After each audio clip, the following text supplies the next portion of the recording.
Selamat pagi Bu dosen dan teman-teman semua. Terima kasih atas kesempatan yang diberikan. Pada kesempatan ini, saya atas nama Andreas Desiderius Sabu dan rekan saya Andi Fritas Banu akan mempresentasikan tugas mata kuliah pangan fungsional tentang prebiotik, probiotik, dan simbiotik. Kami dari Prodi Teknologi Rekayasa Pangan, jurusan Tanaman Pangan dan Hortikultura Politeknik Pertanian Negeri Kupang. Yang pertama, prebiotik.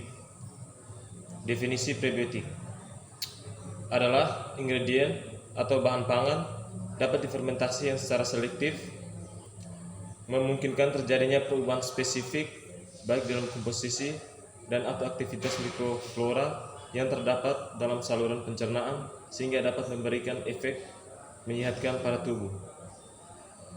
Definisi yang kedua, prebiotik merupakan bahan makanan yang tidak dapat dicerna yang menguntungkan bagi inang dengan merangsang secara selektif pertumbuhan dan atau aktivitas satu atau sejumlah jenis bakteri yang berada dalam kolon sehingga dapat meningkatkan kesehatan inangnya. Definisi yang ketiga, merupakan senyawa natural dalam makanan yang terdiri dari oligosakarida yang tidak dapat dicerna oleh orang yang mengonsumsinya, namun memiliki efek baik untuk stimulasi pertumbuhan aktivitas pada mikroba usus.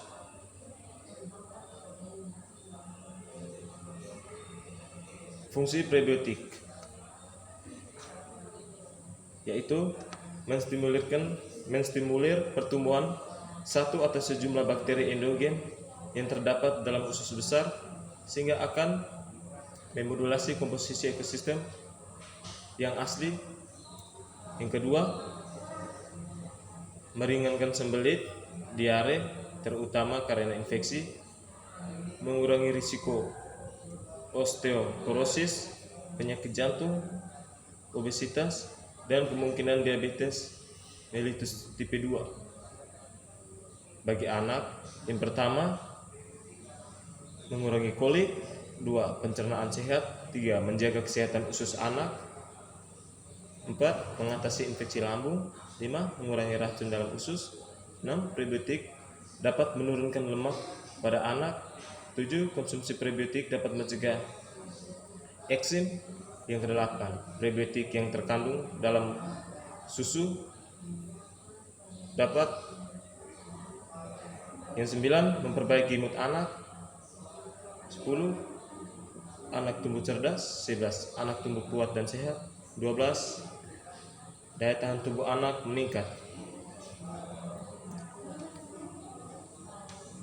Bakteri endogen yang terdapat pada usus besar manusia. Ada bakteri yang menguntungkan, yaitu Bifidobacterium, yang kedua Eubacterium, yang ketiga Lactobacillus, dan bakteri yang merugikan Clostridium, Shigella, dan Veillonella. Berikut adalah tabel distribusi dari komposisi mikroflora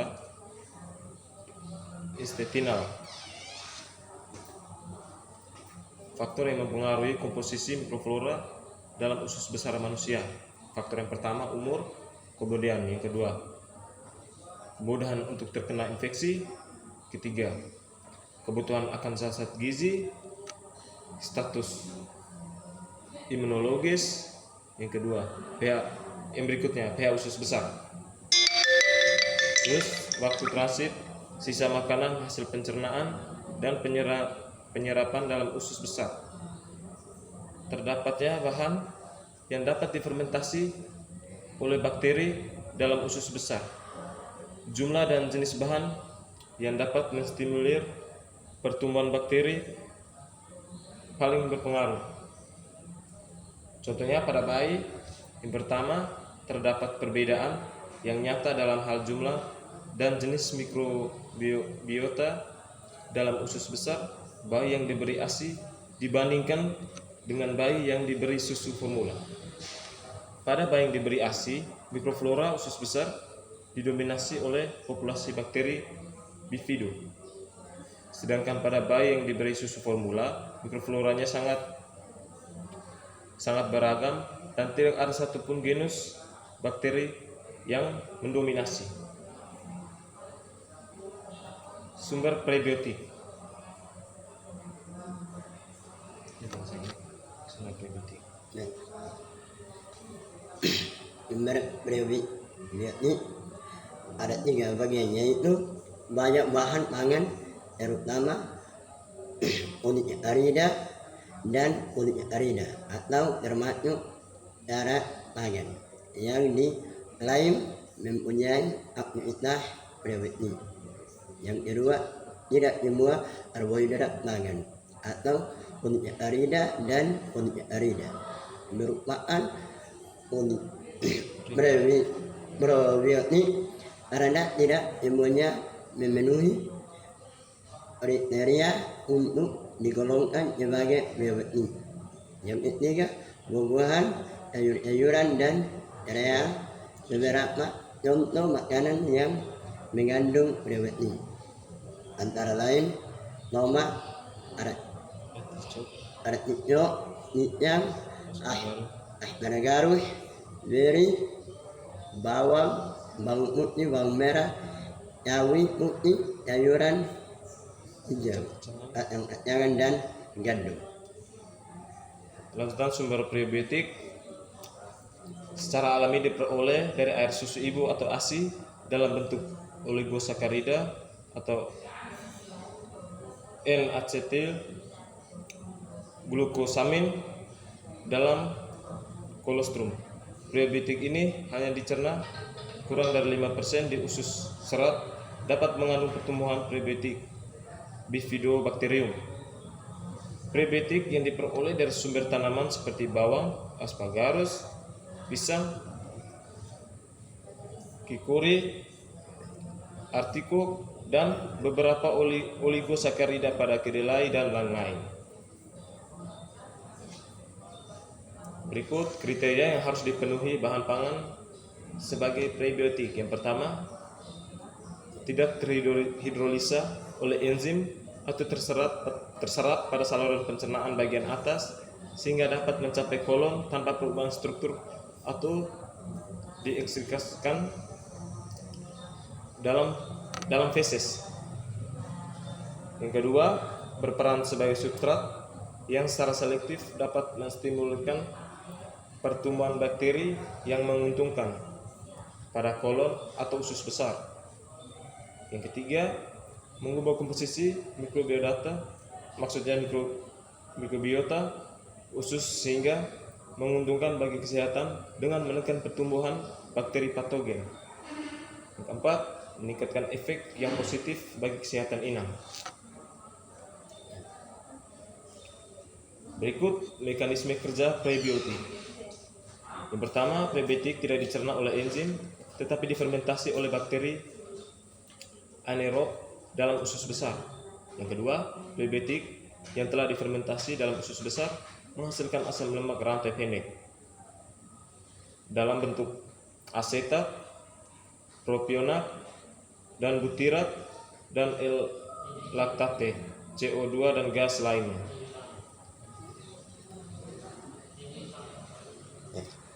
Asam lemak rantai pendek tersebut oleh tubuh dipakai sebagai sumber energi dan menstimulasi pertumbuhan berbagai bakteri, terutama Lactobacillus dan Bifidobacterium. Berikut ada skema aktivitas metabolisme di dalam usus besar. Kemudian bahan yang dapat difermentasi oleh bakteri. Yang pertama, residu makanan tidak dicerna dan terdapat dalam bagian atas usus besar. Yang kedua, bahan endogen seperti nutrients. Yang ketiga, sel-sel epitel usus yang terkelupas. Yang terakhir, yang berikut produk hasil lisis bakteri. Pada orang dewasa, substrat yang dapat difermentasi oleh mikrobiota dalam usus besar. Yang pertama, karbohidrat. Terus yang kedua, protein.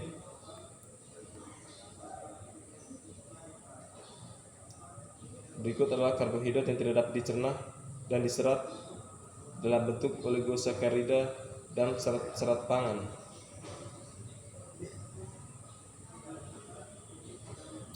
Di antara oligosakarida tersebut hanya inulin dan fruktoligosakarida atau FOS yang dapat digolongkan sebagai prebiotik, sedangkan galactoligosakarida dan laktulosa meskipun digolongkan sebagai prebiotik tapi masih memerlukan penelitian lebih lanjut.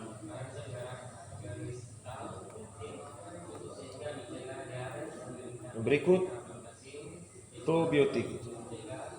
Definisi yang pertama, probiotik merupakan ingredient atau bahan pangan berupa mikroba hidup yang dapat memberikan keuntungan untuk kesehatan. Yang kedua, prebiotik merupakan suatu mikroorganisme hidup yang dikonsumsi dalam jumlah cukup sehingga bermanfaat bagi kesehatan inang, baik itu hewan maupun manusia.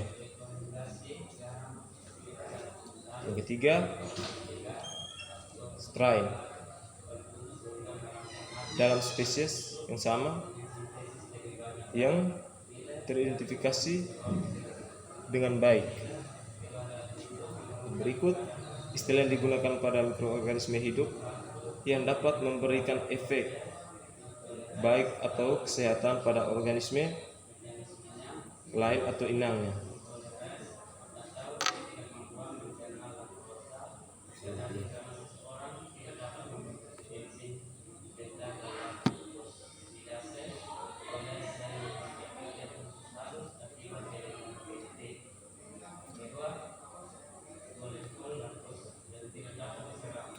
Berikut simbiotik. Simbiotik berasal dari kata sin berarti sinergi dan biotik berarti hidup. Definisi simbiotik merupakan potensi yang sinergi antara prebiotik dan probiotik berada dalam suatu makanan. Substansi prebiotik memiliki dampak positif bagi mikroflora usus, terutama bakteri probiotik yang berfungsi sebagai makanan dari probiotik sehingga meningkatkan daya tahan hidup probiotik karena substrat yang spesifik telah diperoleh. Definisi yang berikut, simbiotik merupakan istilah yang digunakan dalam penamaan pada produk makanan yang di dalamnya terdapat campuran antara probiotik dan prebiotik. Yang berikut, makanan ini menggunakan campuran prebiotik dan probiotik karena memiliki mekanisme kerja yang baik dan meningkatkan daya tahan usus. Terakhir, definisi simbiotik merupakan makanan simbiotik juga menekan pertumbuhan bakteri patogen di mana probiotik berkompetisi dalam pemanfaatan nutrisi